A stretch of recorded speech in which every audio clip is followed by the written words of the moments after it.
డాడీలు అంటున్నారు, కానీ నాకు వాళ్ళకి అందరికీ పరలోకంలో ఉన్నారు మన డాడీ. అయ్యా గురువు ప్రభువు అయిన యేసుక్రీస్తే మన తండ్రి. ప్రియులారా, దావీదు ఎల్లప్పుడూ కూడా దేవుని గురించి, వాక్యము గురించి, ప్రజల గురించి, మందిరము గురించి, నా ప్రజలు యెహోవా మందిరమునకు వెళ్ళుదామని తలంచినప్పుడు నాకు సంతోషం కలిగింది అంటున్నాడు. అయ్యా 3 పూటలు భోజనం చేస్తున్నాం రోజుకి. ఈ పాడు శరీరం గురించి ఆ 7వ అధ్యాయం రోమాలో ఉన్నటువంటిది, ఆ పాత భర్త వాడు నిన్ను చెప్పకముందే నీవు వాడిని చెప్పమన్నాడు. వన్స్ మోర్ ప్రభువా, ఈసారి మాత్రమే నీ సాక్ష్యం చేసిన 3 నిమిషాల ప్రార్థన.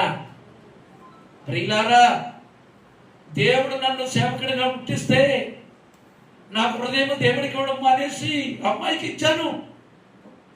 దేవుడికి నీ బలం అక్కర్లేదు, మన హృదయమే కావాలి. కానీ రివర్స్ లో ఆ చెరసాల్లో పెట్టి కొనుగుట్లు తీసేసినప్పుడు ఆడదానిలాగా చోడుపిండి సెడుతున్నాడు దైవజనుడు. సంసోను వస్తున్నాడంటే బేక ఎలా కొంతమంది 1000 మంది, ఇలా 1000 మంది వస్తున్నాడు సంసోను మీద పడుతున్నాడంటే పరుగులు ఎత్తేవారు. ఇప్పుడు ఎలా ఉన్నాడు? ఆడదానిలాగా తిరగలి సెడుతున్నాడు, సోడుపిండి సెడుతున్నాడు. మా ఆయన గారిని ఎలా కొట్టావురా? ఒరే సంసోను, ఆడదాని వాడా, ఆడెక్కవాడా, తోడుపిండి విసర్రా. కక్ష తీర్చుకుంటున్నారు. ఆ 15-20 రోజులు జైల్లో పెట్టి మా చేప దేవుడు మాకు ఎంతో మేలు చేశాడు, సంబరం చేసుకుందామని అనుకున్నప్పుడు కోతిని ఆడించినట్టు ఆడిందాం, ఇన్ని అవమానం చేద్దామని 2 పిల్లల నుంచి తీసుకురమ్మని చెప్పినప్పుడు 15 రోజుల నుంచి కనుగుట్లు లేనివాడు ఆ గుంతలలో నుంచి నీళ్ళు ఎలా వచ్చాయో నాకు అర్థం కావట్లేదు అన్నాడు మన ప్రవక్త. హల్లెలూయా. మన ప్రార్థన పై డబల్ మంచం ఎక్కే ముందు, అబ్బా నాకు ర్యాంక్ ఇచ్చావు, నాకు ఉద్యోగం ఇచ్చావు, నాకు పైసలు ఇచ్చావు, నాకు బ్యాంకులో డబ్బులు ఉన్నాయి, నాకు అందం ఇచ్చావు, నా బంగారం ఉంది కాదు. స్థితి గతులను మార్చేటటువంటి ప్రార్థన మనకు కావాలి. అయ్యా 3 నిమిషాలు బైబిల్లో 2 జ్ఞాపకం చెప్తున్నాను. హిజ్కియా నువ్వు చచ్చిపోతామని అక్కడ చెప్పి ప్రవక్త ఇంకా గేటు దాటలేదు, కన్నీళ్లు కచ్చి గోడ తట్టంటే నిజంగా గోడ కాదు, యథార్థముగా ఉన్నాను, సత్యముగా ఉన్నాను, నీవు చెప్పిన ప్రతి పని చేశాను. 3 పాయింట్స్. ఇందులో అక్కడ కూడా చేయట్లేదు అనుకున్నాను నేను. మిమ్మల్ని అంటలేదు, మీరు ఎలాగున్నారో నాకేం తెలుసు. అయ్యా ఇంకా మనం సంపూర్ణలు అవ్వాలి. దేవుని కొడుకుని అయ్యాను ఇప్పుడు అది మాత్రం చెప్పగలను. ఇప్పుడు నా కుమార్తె సాక్ష్యం వింటే నాకంటే ముందెళ్ళిపోయింది ఏంటి? నాలో సగం వయసు లేదు, నాకంటే ముందెళ్ళిపోయింది. ఏ తల్లి ప్రతిభలు చెప్తుంటే అందరూ లేచి మొత్తం ఒలగ చేసిన కొడుకో ఎడుతుంటే పట్టుకోలో పోయేవాళ్ళు, ఇదేంటండి నీ కూతురు ఇలా చెప్తుంది, ఏమి సాక్ష్యమయ్యా ఇది? దేవుడ లోపల హృదయంలో వెళ్ళడానికి 8 నెలలు ఏడ్చింది, రాత్రింబవళ్ళు ఏడ్చింది. నేను అడ్డిపోయి ఆవిడ ప్రార్థన చూసి, నన్ను చూసి అందరూ అడ్డిపోతే ఆవిడ చూసి నేను అడ్డిపోయి నేను డౌన్ అయ్యానే మా అమ్మాయి మీద. ఎలాగా? భర్తున్నాడు, వయసులో ఉంది, దానికి మామూలు డ్యూటీ చేస్తుంది. అయ్యా ఇంటి దగ్గర ఉన్నటువంటి గృహిణులైన మీరంతా కూడా ఎలా ఉన్నారో నిరంతరము దేవుని గురించి ఆలోచిస్తున్నాడు. ఎవరు? దావీదు కీర్తనలో చాలా మంది ఏ ఘనమైన పనులు చేశామో ఆలోచిస్తూ మనమే పొగుడుతూ ఉంటాం. దేవుడు నాకు ప్రార్థన చేసి ఇది ఇచ్చాడండి, నాకు ఉద్యోగం ఇచ్చాడండి, లేకపోతే చర్చి కట్టానండి, లేకపోతే ఫ్యాన్ పెట్టానండి. ఇవి పైన ఉన్నటువంటి విషయాలు. వెలపల గిన్ని చేసిన వాడు లోపల నీ హృదయమే దేవాలయం. కాబట్టి దావీదు దేవుని కొరకు ఏమి చేయుదునా అని ఎల్లప్పుడూ ఆలోచించాడు, ధ్యానించాడు. మనం వర్తమానమే చదవట్లేదు, కిటికీలు అలాగే ఉన్నాయి. అందుచేతనే 53 వచ్చాయి ఇప్పటికి. నీ ఇంటి అరలో ప్రత్యేకించి పెట్టి దేవుడు ఏర్పరిచిన గొర్రె పిల్ల అనే పేరుతో వస్తున్నాడైనా 17 ప్రసంగాలు చేశారు దేవుడు ఓ గుడ్డాయి గురించి, ఆ కళ్ళు లేని కబోతు గురించి. మన కళ్ళు ఉన్నాయి, మన గురించి దేవుడు ఏమంటున్నాడు బా. అందుకే గుడ్డి భర్తమైన నేను ఏం చేసిన యవ్వన కాలములో కాడిపోయిట నరునికి మేలు. ఇక్కడ దావీదు నీ కోరికల్ని నెరుగుదును, కానీ నీ కొరకు నేను ఏం చేశాను తెలుసుకో. చిన్న బాలుడివి, గొర్రెలతో ఉండేవాడు నువ్వు. నిన్నెవడో లెక్క చేసేవాడు కాదు, నిన్ను రాజుగా చేశాను. హల్లెలూయా. రాజుగా చేశాడంటే అంతకుముందు ఇంటి మీద ఒంటరిగా ఉన్న పిచ్చిగా ఉన్నాను, మంచులో ఉన్నాడు, తిండి లేకుండా ఉన్నాడు. ఎవరి సొంత కొడుకు తరివేశాడు, ఇంటి దగ్గర నుంచి స్వజనము తరివేశారు. క్రీస్తునెంత మనం ఎంత అనుభవించాలి. మనకి దయాప్రాప్తురాలా నీకు శుభం మరియా అని దేవుడు చెప్పినప్పుడు అయ్యా భయపడకు. ఫస్ట్ దేవుడు చెప్పింది ఏంటి? భయపడవద్దు. తర్వాత సొలొమోను మందిరం కట్టాడు. కానీ ప్రియులారా, ఆ మందిరములో ఉన్నటువంటి ఒక్కొక్కరు ఒక్కొక్క రాడు అంటున్నాడు ఆయన. ఆత్మీయ మందిరం కట్టుకోవాలి. ఇప్పుడు మనం తిరిగి జన్మించినటువంటి సంఘముగా మనము ఉండాలి. కాబట్టి ప్రియులారా, మనం జాగ్రత్తగా చూసుకున్నట్లయితే హెబ్రీ పత్రిక, దయచేసి హెబ్రీ పత్రిక తీయండి. కావున మనము వినిన సంగతులను విడిచిపెట్టి కొట్టుకొని పోకుండానట్లు వాటి యందు మరి విశేష జాగ్రత్త కలిగి ఉండవలెను. హెబ్రీయుల పత్రిక అధ్యాయం 2 పార్ట్ 2లో 27వ పేరాలో ఏమండి, ఈ ఉదయమున ఈ మందిరమును గ్రహించే స్థితికి దేవుడు నడిపించును గాక. అంటే ఎంతవరకు పెద్దలు ఉన్న స్థానంలో పెద్దలు ఉండాలి, ధర్మకర్తలు ఉన్న స్థానంలో ధర్మకర్తలు ఉండాలి, యవ్వనలో ఉన్నటువంటి స్థానంలో యవ్వనలో ఉండాలి. ఇక్కడ గృహిణి ఉన్నప్పుడు ఆమె జ్ఞానము గల ఇల్లాలుగా ఉండాలి. నేను ఎన్ని చదవడానికి టైం లేదు, కానీ మీకు చాలా చక్కగా ఇక్కడ ఉన్నటువంటి పరిస్థితులు మీ హృదయంలోనికి పరిశుద్ధాత్మ లోతుగా లోపలకు పోవడానికి. అయితే ఇప్పుడు వింటున్నాం సంగతులు ఎప్పుడు కొట్టుకుని పోతున్నాయి. మళ్ళీ రేపు బుధవారం, లేకపోతే ఈవేళ బుధవారం, మళ్ళీ ఎల్లుండు ఉపవాస ప్రార్థనకు వచ్చే లోపల నీ దగ్గర ఉంటున్నాయా, కొట్టుకుని పోతున్నాయా? మనం లెక్క చేయకపోతే కొట్టుకుని పోతాయి. అలా కిందకెళ్ళేటప్పటికే మర్చిపోతాం. కానీ కంటిన్యూ అవ్వాలా. మెర్సీ ఎందుకు అలాగైందిరా కూతురు, నా కొడుకు ఏమయ్యాడు, నేను వచ్చేస్తాను, ఎందుకు ఇలా జరిగింది, ఎందుకు ఇలా జరిగింది, ఎందుకు ఇలా జరిగింది. నేను వెళ్ళి ఏమన్నా ఓదార్చానా, నేను ఏమన్నా ప్రసంగం చేశానా? ఒక్క మాట నేను చెప్పలేదే. ప్రార్థన ప్రార్థన ప్రార్థన ప్రార్థన. భర్త కూడా అందరూ కూడా అండిపోయేవారు. అసలు ఈ అమ్మాయి ఇలా పోనవిడే. పుట్టినప్పటి నుంచి వర్తమానం ఉన్నటువంటి మీకు, మిమ్మల్ని చూసి నేను అయ్యో నాకు ఇలాగ పెళ్ళి అవ్వకముందు వర్తమానం ఉంటే ఉగ్గుపాలతో పెట్టినట్లుగా ఎవడో ఉంటే బాగుండు, నాకు అలా లేదే. 30 సంవత్సరముల తర్వాత వచ్చిందని ఎంతో ఇప్పుడు బాధపడుతున్నాను. ఏం చేయాలి మనము? విడిచిపెట్టి కొట్టుకొని పోకుండానట్లు జాగ్రత్తగా ఒక దాంట్లో ఉంది. కానీ ఇక్కడ విశేషమైన జాగ్రత్త. ఏమండి, జాగ్రత్తకని విశేషమైన జాగ్రత్తకి తేడా ఉంది. యోహాను సువార్త 10వ అధ్యాయంలో నా గొర్రెలకు జీవమునిచ్చుటకును సమృద్ధి అయిన జీవమునిచ్చుటకును, మళ్ళీ మధ్యలో తేడా ఉంది. జీవం అంటే స్తోత్రాలు చెప్తున్నాం, చప్పళ్ళు కొడుతున్నాం, సాధ్యాలు ఇస్తున్నాం, దేవుడి పనులు చేస్తున్నాం, టైతింగ్ ఇస్తున్నాము, కానీ సమృద్ధిగా లేదు మనకి. ఆ అమ్మాయికి జరిగినట్టుగా ఒకవేళ తను కొడుకుపోయాడు, నీకు ఇంకోటి లోటుగా ఉంది. భార్యాభర్తల మీద కష్టమో, నీ కొడుకు మాట వినకపోవడమో, లేకపోతే సంఘంలో దెయ్యం వచ్చి మనకి ఏమన్నా చిన్న చిన్న కిరికిళ్ళు పెడుతుందా,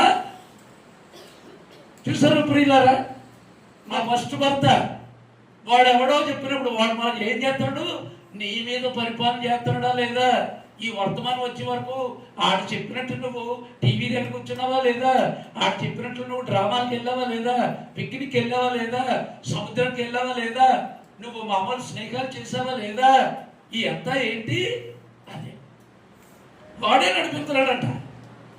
ప్రియులారా, ఆడు మన భర్త మనం కోరుకోలేదు కానీ మన జన్మలోనే వచ్చిందమ్మా. నా తల్లి నన్ను పాపములో కన్నదని దావీదు గారి వాక్యంలోకి వెళ్ళవలసి వస్తే పాపములో కన్నది కాబట్టి 5 జ్ఞానేంద్రియముల ద్వారా ఎన్ని వర్తమానాలు కంఠస్థ పెట్టినా ఎక్కడికి వెళ్ళకపోతే 3వ స్థానంలో నీ మెదడు దగ్గర నుంచి పంపించేస్తున్నారు, శరీరం దగ్గర నుంచి ఒకరు, ఇంకొకరు భక్తి పెంచుకొని మనస్సులోకి రానిస్తున్నారు 2వ దాంట్లో, ఎక్కడి నుంచి పంపించేస్తున్నారు కొంతమంది.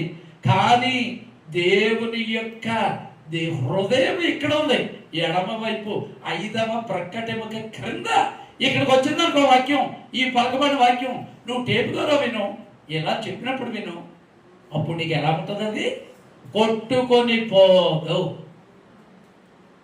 విశేషమైన జాగ్రత్తగా ఎప్పుడవుతుంది, నువ్వు లక్షవారం రాత్రి 12 గంటల నుంచి శుక్రవారం మధ్యాహ్నం 12 గంటల వరకు నువ్వేమీ తినకుండా నీకు టైం లేదమ్మా అని చెప్తే వెళ్తారు ఎవరు ఉపవాస పండుగ, ఉపవాస కూడికి అంటారు. శుభ్రంగా పీకే దాకా తినేసి దెబ్బరొట్లు తిని గ్లాసుడు పాలు తాగి సుఖోపవాసం అని వాడు ఒక వీడియో రాత్రి పడ్డది. ఇదేంటరా సుఖమైన ఉపవాసం ఏంటి, పూర్తిగా మానేయలేక. ఏ జ్ఞానం ఇది, శరీరం మీద ఉన్నటువంటి మన మొట్టమొదట మనం చేసుకోలేదు కానీ మనకు అలాగ వచ్చేసింది. అమ్మగారు చేశారు అదంతా, అమ్మగారు చేశారు అనొద్దు. నేను వచ్చానురా స్త్రీ సంతానంగా. ఇదేంటి మగోడు ఆడుతుంటే సంతానం వస్తుంది, కానీ దేవుడు ఏమంటున్నాడు, ఓ అమ్మాయి కడుపులోకి వస్తానని చెప్పాడు. హల్లెలూయా. ఆయన వచ్చాడు, ఆయన శిలువ మీద రక్తం కార్చారు, ఇంకేమీ లేదండి. నేను ఇది మానేశాను అది మానేశాను, మన ప్రతిభలు మన గొప్పలు ఏం పని చేయవు. అలాగైతే ఇంక యేసుప్రభు శిలువ మీద రక్తం కార్చడం ఏంటి, అది ఎందుకు అసలు? ప్రియులారా, నేను ఈ వర్తమానాలు ప్రారంభంలో ఉన్నప్పుడు నేను దీంట్లో చాలా కలవరపడ్డాను, చాలా గలిబిలయ్యాను. రొట్టి ద్రాక్షాలు ఇచ్చాను, 7 సంవత్సరాల నుంచి రొట్టి ద్రాక్షారసం ముట్టుకోకుండా ఎందుకు చేస్తున్నాను? తప్పక తిరిగి జన్మించిన తర్వాత దేవుడు దత్తాపుత్రాత్మ ఇస్తాడు నీకు. అప్పుడు ఆడదైతే నా కూతురు, మగోడైతే నా కొడుకు. అప్పుడు చెప్తాడు. ఎత్తబడి వాళ్ళు 5 ఉంటే 6వ వాడిని పాస్టర్గా పెడతారు దేవుడికి. ప్రియులారా, అనుభవం కలిగి ఉన్నటువంటి పెద్దల సంఘానికి ఉండాలని 5 రకముల 5 రకముల పరిచర్యలని ఇంగ్లీష్ నుంచి ట్రాన్స్లేట్ చేసినటువంటి బుక్కు సామేల్ గారు మేము కలిసి వేసాం. చూడండి, ఇక్కడ మధ్యాహ్నం ఏం చెప్పారంటే, గురువులను బిడవద్దు, క్రీస్తు ఒక్కడే మీ గురువు. దయచేసి సంఘానికి పెద్దలు ఉండాలి. ప్రతి పెద్దకి కూడా పనిచేసేటటువంటి ఒక పని ఉంటుంది. సంఘ పెద్దగా పెట్టుకున్నప్పుడు సంఘ పెద్ద యొక్క స్థానంలో ఉండాలి. ఆ పదవి సంఘం ఇస్తారు. పవిత్రముగా చేపట్టి దేవుని యొద్ద నుండి ఆజ్ఞను పొందుకున్నావు పెద్దవైతే. చూసారా, ధర్మకర్త అంటే ఏంటి? ధర్మకర్తలు పెద్దలు. ఏమండి, పెద్దలు పోలీస్ స్టేషన్కి పోలీసు వాళ్ళు ఎలాంటోళ్ళు, ఎస్ఐ ఎలాంటోడో. ఎస్ఐ అంటే ఇక్కడ నడిపించే నాయకుడు అంటే పాస్టర్ అనుకోండి. కానీ పోలీసు వాళ్ళు లాగా సంఘమునకు రక్షక భటులు ఉండాలి. బ్రహ్మం గారు ఏం చేస్తారు? నేనే బెలగొట్టవండి, నేనే తుడిచేవాడిని, నేనే కట్టుకొట్టేవాడిని. ఏమండి చూడండి, చాలా సంవత్సరాల క్రితం ఎలా ఉందో చెప్తాను చూడండి.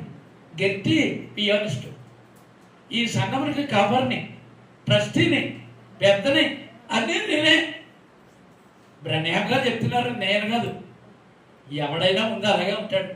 సంఘం ఏర్పడాలంటే దేవుని చిత్తం ఏర్పడడానికి కొన్ని సంవత్సరాలు కానీ రూపురేఖలు రావండి దానికి. అక్షరార్థం ఒకవేళ నీవు గృహిణివైతే నిజమైన గృహిణిగా జ్ఞానురాలు ఇంటిని కట్టును, 3 రాలు ఇంటిని ఉడబెరికి పడవేయనుంది వాక్యంలో. అమ్మ, నువ్వు వంటలు తోముకొని నీ భర్తగా నమ్మకంగా ఉండి నీ పిల్లలకి జట్లేసి సండే స్కూల్ పంపించి వాళ్ళు క్యారేజీలు ఎడితే చాలమ్మను. నువ్వు స్వచ్ఛముగా ఉండు, నిజమైన దానిగా ఉండు. ఒకవేళ నీవు భర్తవైతే స్వచ్ఛమైన వానిగా ఉండు. దేవుని యొక్క గృహాన్ని, నీ గృహాన్ని పాలించకుండా దేవుని గృహాన్ని నువ్వు ఎలా పాలించగలవు? పాస్టర్ గారు అనుకుంటారు మీరు, కాదండి. ఊరిక గొర్రెల గడ్డి వేస్తారంతే. ఇక్కడ సంఘ పెద్ద బాధ్యత ఉంది, డేకన్ యొక్క బాధ్యత ఉంది. ఇక్కడ ఏం చేస్తాడు? ఆ డేకన్ ఎలా ఉండాలి? ఏకపత్ని అయి ఉండాలి, పుట్టువాడు కాదు. అంటే యోగ్యతలు ఈ సహోదరుడు కలిగి ఉన్నందున దేవా నీ ఆత్మ ఇతరులో ఉందని ప్రార్థన చేస్తున్నారు సంఘ పెద్దగా నిలబెట్టేటప్పుడు. బ్రెండింగ్ గారు ప్రియులారా చూడండి, సంఘంలో ఏదైనా ఫిర్యాదు ఉందనుకోండి, పక్కడితో చెప్తారు మీరు, కాదండి సంఘ పెద్ద ట్రస్టీ బోర్డు దగ్గరికి వచ్చి చెప్పాలండి పెద్దలకి. ఇక్కడ నేను నడిపించినందుకు నాతో కూడా కాదండి. ఇది ఎక్కడండి?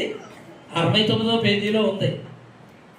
డేకన్ బోర్డు చైర్మన్కి అందించాలి. ఆ విషయంలో చేయగలదాన్ని ఆలోచిస్తారు. వస్త్రములు కానీ, ఆహారం కానీ, ఆర్థిక సహాయం కానీ, ఏదైనా ఒక వివాదం వచ్చిందనుకోండి, నిర్ణయాలు ఎవరు తీసుకుంటారండి? నేను కాదండి, పెద్దలండి. సంఘమును పరిపాలించే వాళ్ళు పోలీస్ స్టేషన్కి 4 పోలీసు వాళ్ళు ఎన్నట్టు.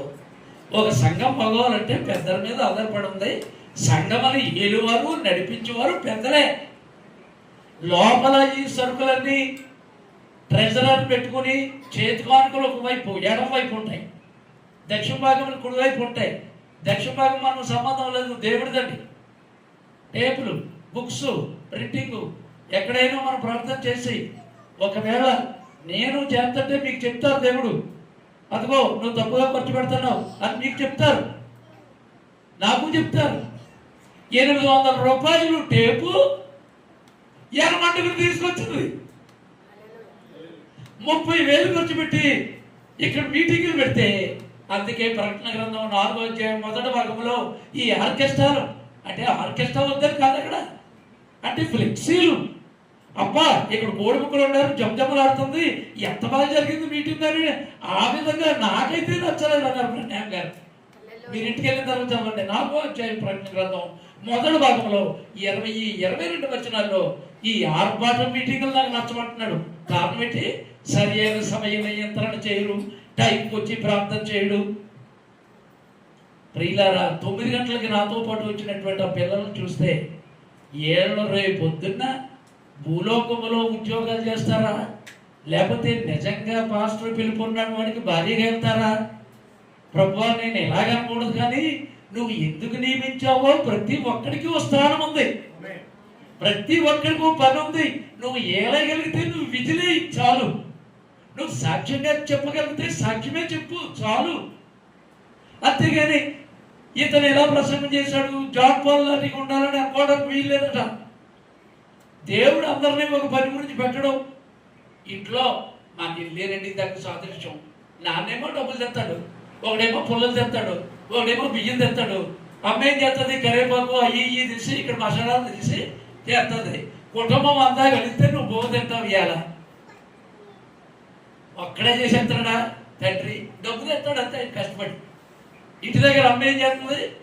ఆ కావాల్సినటువంటి సర్మాసి వంటగదిలో ఉంటుంది.